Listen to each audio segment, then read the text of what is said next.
শীতের শুরুতে এই ধরনের মাছ রান্না করতে ভালো লাগে। আজকে যে রেসিপিটা আমি রান্না করব সেটা একেবারে শীতকালেই খুব বেশি হাতের কাছে পেয়ে গেছি আমি রুই মাছ। অবশ্য শীতকালে বিভিন্ন ধরনের মাছে কিন্তু টেস্টই আলাদা হয়, আর যে কোনো ধরনের মাছের স্বাদই আলাদা। তবে তোমাদের শীতকালে কোন মাছটা বেশি বেশি খেতে পছন্দ করে অবশ্যই তোমরা কিন্তু কমেন্ট করতে ভুলো না। আমাকে সব ধরনের মাছ বেসিক্যালি ভালো লাগে, তবে বেশি ভালো লাগে বরফ দেওয়া মাছ, যেগুলো সামুদ্রিক মাছ, সেগুলো কিন্তু প্রচুর ভালো লাগে আমাকে। এই নিয়ে তো পরিবারের মধ্যে আমার ঝগড়াও বেঁধে যায়। আমি চাই ওই সামুদ্রিক মাছ খাবো, আর ওরা চাই রুই মিরিক খাবে, দেশি মাছ খাবে। তো জানি না ওদেরটাই মানে জয় হলো, ওদেরই দেশি মাছ, তো দেশি মাছই বেশি বেশি করে রান্না করতে হয়, কি আর করবো, কিছু তো করার নেই। তো দেখো মাছগুলো ভালো করে ধুয়ে পরিষ্কার করে নিয়েছি, তারপর একটু নুন হলুদ লঙ্কা গুঁড়ো মাখিয়ে ভালো করে মাছগুলোকে ফ্রাই করে নেব। খুবই সহজ পদ্ধতিতে রান্না, টেস্টটা অসাধারণ, মানে অন্যান্য কারি থেকে কিন্তু এই ধরনের কারিটা দারুণ সুন্দর খেতে লাগে। তো একেবারে দেখো লাল লাল করে আমি ফ্রাই করে নিয়েছি মাছগুলো, এই যে তোমরা দেখতেই পাচ্ছ। এই রান্নাটার জন্য আমাকে তৈরি করে নিতে হবে একটা খুব সুন্দর ধরনের পেস্ট। এই পেস্টটা বানানোর জন্য আমার কী কী লাগছে দেখে নাও একবার। কালো সর্ষে, গোটা ধনে, গোটা জিরে, রসুন, কাঁচা লঙ্কা, ধনে পাতা এবং হলুদ গুঁড়ো, সামান্য একটু জল দিয়ে স্মুথ একটা পেস্ট আমি বানিয়ে নেব। তো চলো, পেস্ট একেবারে রেডি হয়ে গেছে। এই যে এই ধরনের পেস্ট বানিয়েছি। এবারে আমি যাব রান্নায়। তো চুলাতে কড়াই বসিয়ে নিয়েছি, এখানে সামান্য পরিমাণে তেল দিয়ে দিলাম। তেলের মধ্যে এখানে তেজপাতা, শুকনো লঙ্কা, গোটা জিরে ফোড়নে দিয়ে ভালো মতো ফোড়ন হয়ে গেলে এখানে বেশ কিছুটা কুচনো পেঁয়াজ দিয়ে দেবো।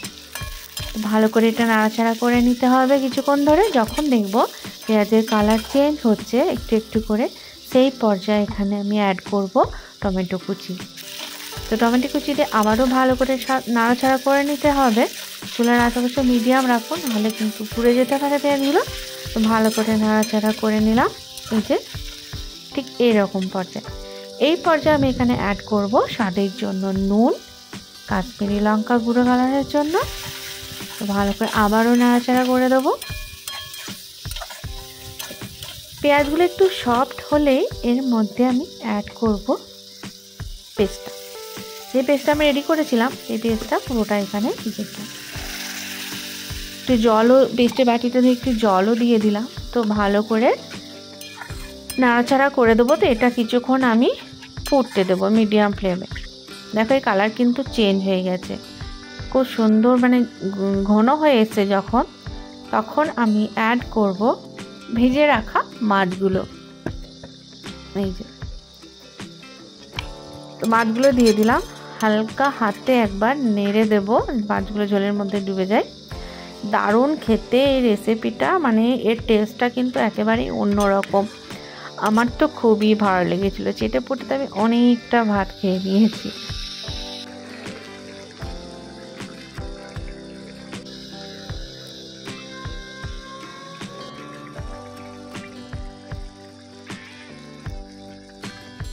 তো রান্না আমার কমপ্লিট। এবার এটাকে আমি সার্ভ করে দেবো একটা পাত্রে।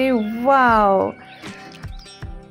রুই মাছের মশলা কারি কিন্তু রেডি হয়ে গেছে, একেবারে শীতকালীন মাছের কারি। এটা আমি ভাতের সঙ্গে ট্রাই করব না তা তো কখনো হয়ই না, তো এটা আমি ভাতের সঙ্গে ট্রাই অবশ্যই করব। দেখো একটা মাছ আমি নিয়ে নিলাম একটা প্লেটের মধ্যে, এবার ভাতে দিয়ে কিন্তু খেয়ে নেব। তোমাদের কেমন লাগলো বলো আমার এই মাছ রান্নার রেসিপি? অবশ্যই যদি ভালো লাগে একটি লাইক কমেন্ট তো করোই, আর প্রচুর পরিমাণে শেয়ার করো। সাবস্ক্রাইব না করা থাকলে করে রেখো, ফেসবুক থেকে দেখলে পেজটি ফলো করে রেখো যদি না করা থাকে। তো আজ আসি বন্ধুরা, আবার চলে আসবো দুর্দান্ত একটা রেসিপি নিয়ে। ভালো থেকো, সুস্থ